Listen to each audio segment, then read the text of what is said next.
De la madrugada, 40 segundos. El gobierno anuncia nueva política antidrogas que incluye un subsidio para no sembrar hoja de coca. Por un lado, aumentando sí también el programa de erradicación con más recurso y más hombres. Un programa que está colgado, que debe producir este año la erradicación de 20.000 hectáreas, que apenas está en algo más de 8.000 en lo corrido de 7 meses de este año. Pero por el otro lado está la zanahoria que viene en forma de subsidio. Y así como hay un programa por no matar, ahora habrá un programa por no sembrar. Aún no se sabe cuántos campesinos o cuántas familias van a recibir el pago, ni se sabe cuánta plata o por campesino o por familia. Lo que se sabe es que el ministro Osuna dice que la política antidrogas en total le costará al gobierno Petro cerca de 18 billones de pesos, que equivalen a algo más de una reforma tributaria. Según Osuna, la plata saldría de los presupuestos de todos los ministerios y el subsidio, planea el gobierno, el de los campesinos, va a ser temporal, con el argumento de que dejan de sembrar coca para permitir recuperar también la frontera en la selva. Ya vamos a hablarles de ello. Por un lado, la política antidrogas, por el otro lado, muy amarrada a ella, el tema ambiental y de la recuperación de la selva amazónica.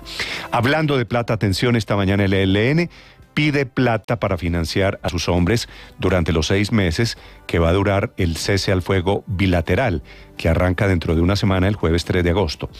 El jefe del ELN, Antonio García, dice que necesitan aportes de la comunidad internacional para la alimentación, para la ropa, para la salud y para la manutención de sus hombres en armas, como si no hubiera sido suficiente el narcotráfico o la extorsión o el secuestro de tantos años de la guerra de este grupo. Le responde de inmediato uno de los negociadores del gobierno, José Félix Lafori, diciendo que al ELN solo le darán plata cuando entreguen las armas. Allí, por supuesto, con la pregunta de ellos, y es entonces cómo se van a financiar durante la tregua que arranca la semana entrante. Hablando de la paz total, la oficina del comisionado revela que Alexander Farfán, alias Gafas, fue el carcelero de las FARC, el hombre que custodió a Ingrid Betancourt y a los norteamericanos durante el secuestro de hace 17 años, va a ser el delegado de las disidencias de las FARC en los diálogos con Iván Mordisco en la mesa que planea el gobierno. Es decir, este Gafas, que fue perdonado por cuenta del acuerdo con las FARC, que salió de la cárcel, que volvió a delinquir, que hoy está en la picota, va a recibir la enésima oportunidad y en la práctica el enésimo perdón. Hablando de perdones, quedaron en libertad increíblemente por un error de la Fiscalía, que es el vencimiento de términos, 9 miembros de primera línea que estaban presos desde hace 2 años acusados de homicidio, tortura, secuestro, hurto y daño en bien ajeno. Fueron detenidos en esos hechos que rodearon las macabras protestas del 2021. Estaban acusados de intentar quemar policías, de toda clase de delitos. Estaban capturados por 3 casos, el caso de policías en el Valle del Cauca, y dice el juez, con razón, que pasaron 332 días desde que la Fiscalía los acusó y no empezó el juicio. Y entonces, obviamente, quedan libres por el tema de procedimiento. La Fiscalía, derrotada. No le bastó casi 1 año para hacer la acusación y comenzar el juicio contra estos muchachos de primera línea. Otra posibilidad es que simplemente no tenían pruebas y no eran los responsables de esos delitos, a pesar de que en teoría estaban documentados y había videos. Vamos a amanecer con un fuerte llamado de atención de la Corte Constitucional a todos los colegios públicos y privados del país para que tomen medidas reales y efectivas sobre los casos de bullying y de matoneo o de acoso escolar. Un regaño que llega por el caso de un niño de 6º grado de un colegio del norte de Bogotá, el colegio El Besia, que fue diagnosticado con ansiedad y depresión después de burlas de sus compañeros porque estaba pasado de peso. Ocurrió hace 2 años durante la época de pandemia y como la justicia suele llegar tarde en Colombia, apenas se produce una decisión definitiva, eso sí, importantísima, con regaño de la Corte Constitucional para los colegios. Dice la Corte que los colegios tienen que hacer lo suficiente para frenar los casos de acoso. Por eso le ordena a los centros educativos establecer rutas de protección ante los casos, inclusive si son de ciberbullying. Hay otra renuncia esta mañana del gobierno, se va la viceministra de Educación, se llama Ana Carolina Quijano, solo llevaba 3 meses en el cargo y argumenta motivos personales. No se sabe la verdad, por supuesto. Ya le dieron de alta al ministro de Defensa, Iván Velázquez, que estaba en el hospital militar desde el viernes pasado por una infección aparentemente urinaria. Le recomendaron guardar reposo de unos días. Hay estado de interinidad en el Ministerio de Defensa. Y esta mañana será de movimientos políticos porque se siguen lanzando nombres. Estamos a 3 días de que se cumpla el plazo que da la registraduría para la inscripción de candidaturas. Esta mañana se mete al agua Luis Pérez, que quiere volver a ser candidato a la gobernación de Antioquia. Ya renunció a la presidencia de la U. Por otro lado, Dilian Francisca Toro. Y mañana jueves va a la registraduría para inscribir su nombre como candidata a la gobernación del Valle. Les hablaré a propósito de política, de las derrotas de los movimientos que hay en el Congreso de Colombia, en donde quedaron definidas ya las presidencias en las comisiones. Un tema muy técnico, pero a la vez estratégico, de profundidad política a la hora de trámites de los proyectos que vienen. El gobierno le ganó el pulso al expresidente Gaviria porque la representante María Eugenia Lopera, que es liberal petrista, del equipo de Julián Bedoya, fue elegida presidente de la Comisión Séptima de la Cámara, en donde se discutirán la reforma, la laboral, la pensional y la de salud. Bienvenidos, 6 de la mañana, 6 minutos. Hoy es miércoles 26 de julio. Amaneció, es una mañana gris, pero saldrá el sol en algún momento. Se cumple un año de la muerte de Darío Gómez y se cumplen 12 años de la muerte del gran Joe Arroyo, uno de los más grandes músicos en Colombia. Les hablaré de los chismes de la música alrededor del rompimiento del momento. Raúl Alejandro con la Motomami. 6-7 minutos, lo más importante enseguida, en el resumen que preparamos en Voces y Sonidos en Mañanas Blue. Sustituyamos el cultivo de hoja de coca por la selva y pagamos. Una fuerte polémica generó la política antidrogas que construye el gobierno nacional. Propone pagar subsidios de manera temporal a campesinos que abandonen los cultivos ilícitos y que permitan que la selva recupere su frontera natural. Al respecto habló el ministro de Justicia, Néstor Osuna. Son alrededor de unos 18 millones de pesos. Es una cifra, por supuesto, muy considerable, pero cabe dentro de las posibilidades del Estado colombiano.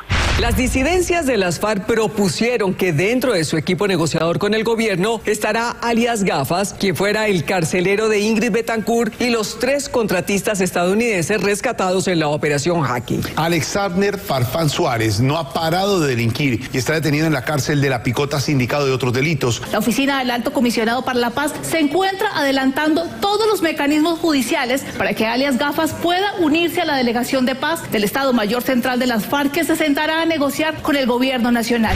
El máximo cabecilla del ELN, alias Antonio García, aseguró que el gobierno no está cumpliendo con todo lo necesario de cara al inicio del cese al fuego bilateral. En este sentido, pidió financiación internacional para la alimentación, el vestuario y la salud de todos los frentes que hacen parte de la guerrilla. Hablamos con Juan Camilo Restrepo, alto comisionado para la paz durante el gobierno Duque. Se han dedicado al narcotráfico y a hacerle daño al pueblo colombiano, vengan ahora con la exigencia de una financiación para su manutención. Las cosas por su nombre. El ELN es un grupo de narcotráfico. Escuchamos a José Félix Lafori, representante del gobierno nacional en los diálogos con el ELN. Cuando entregan las armas, cuando realmente se reintegran a la vida civil, yo creo que el país puede pensar en eso. Pero en el entretanto, cuando están secuestrando y están haciendo una cantidad de actividades criminales, yo no estoy tan seguro.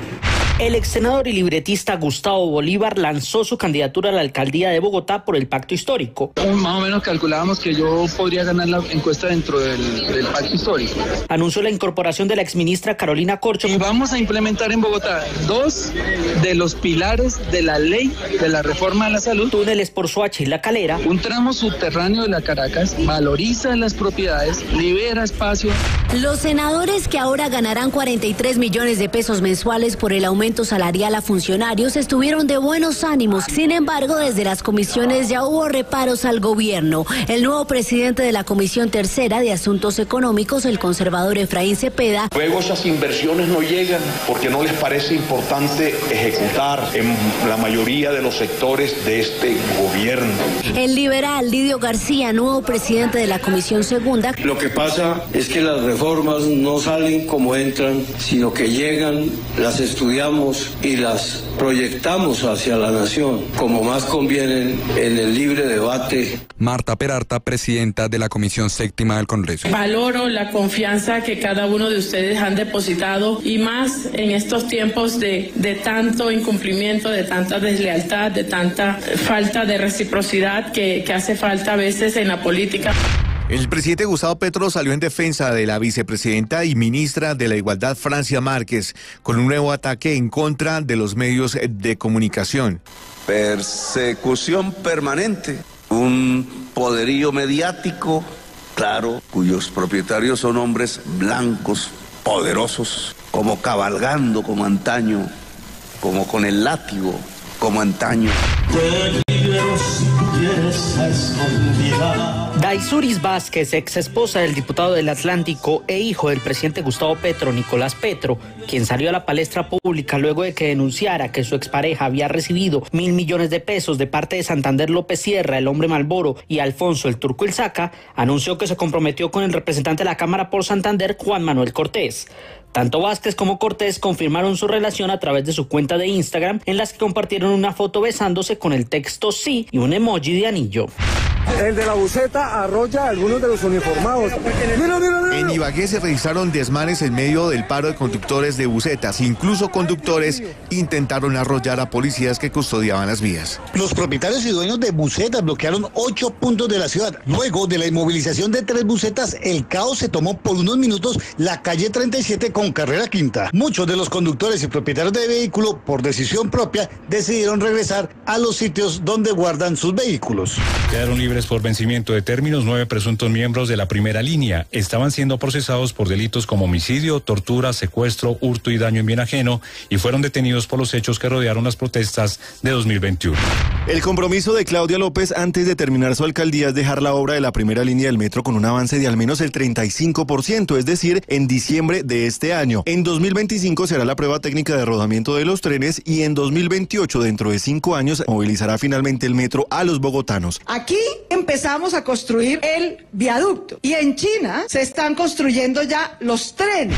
Una nueva empresa llegará con sus acciones a Wall Street. El Grupo Éxito recibió el permiso para listarse en la Bolsa de Nueva York. 4 colombianos, entre ellos un niño, que intentaban llegar a Estados Unidos por la frontera con México, fueron abandonados a su suerte en zonas rocosas, sin agua y bajo extremas temperaturas. Su dramático rescate quedó registrado en video. La ley en cuestión, impulsada por el presidente Joe Biden y en vigor desde el 12 de mayo, desde hace unos 2 meses, limita el derecho de asilo. Concretamente, descalifica a los migrantes que llegan a la frontera sur de Estados Unidos, tener una cita previa en un puerto de entrada oficial o bien sin poder demostrar que buscaron protección legal en otro país vecino. La cifra de reclusos muertos en la penitenciaría de Guayaquil, en el suroeste de Ecuador, subió de 18 a 31 en las últimas horas, informó la Fiscalía de este país.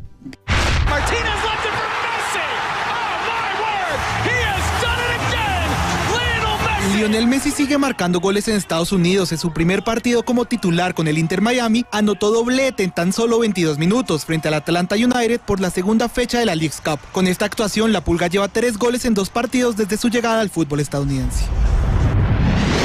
Estás escuchando Blue Radio.